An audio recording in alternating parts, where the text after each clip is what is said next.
Paano nga ba mga kadaba ginagawa ang ganitong effects mga kadaba? So bali ang tawag ko dito mga kadaba, change outfit effect mga kadaba. So kung gusto nyong matuto mga kadaba, tara sa may CapCut. So heto na mga kadaba ang tutorial para sa change outfit effect mga kadaba. So ganito ko lang yung mga kadaba in-edit mga kadaba. So bali dito tayo mga kadaba, mag-focus mga kadaba kung saan si kadaba nyo magpapagalaw na ng payong mga kadaba. So ganito ko lang yung mga kadaba ginawa. So dapat mga kadaba sa puntong ito mga kadaba, meron ka nang naka-ready na damit para pangpalit mo mga kadaba. Kaya nga tinawag mga kadaba na change outfit effect mga kadaba. So bali dito muna tayo mga kadaba mag-split. So bali ang gagawin natin mga kadaba, i-double click mo lang yung video mga kadaba, double click.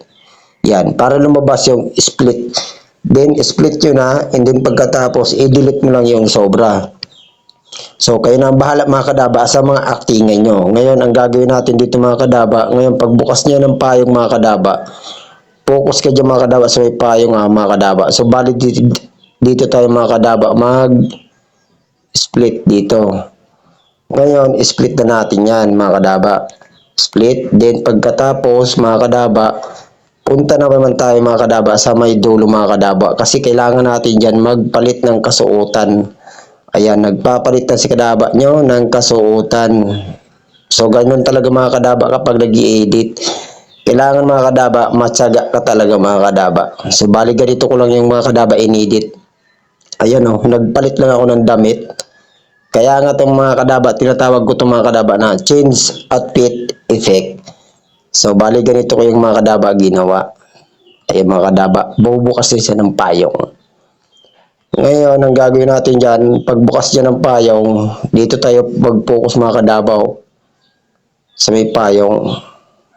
Dapat hindi kita yung paa. So, bali dito.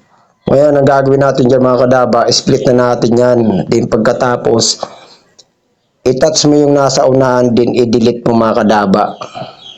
Ngayon, pag na-delete na, ganito yung kakalabasan yan mga kadabaw. Tignan natin ha. Oh, 'di ba? Ganun lang mga kadaba yung kakalabasan, 'di ba? Napakalupit mga kadaba. So ganun ko lang yung mga kadaba inedit mga kadaba. So ngayon mga kadaba, pag okay na sa mga kadaba, ang gagawin natin yung mga kadaba. Siyempre, kailangan na natin tanggalin yung mga sobra-sobra. Split na lang natin and then i-delete natin mga kadaba.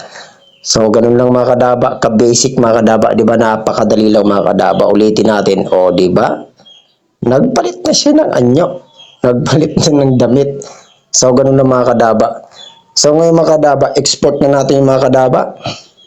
So, hanggang dito na lang mga kadaba ang video nito mga kadaba. Kung may natutunan ka sa video nito mga kadaba, paki-follow and paki-share naman ng video nito nang sa ganun. Yung mga baguhan matutunan sa pag-edit ng mga ganitong content.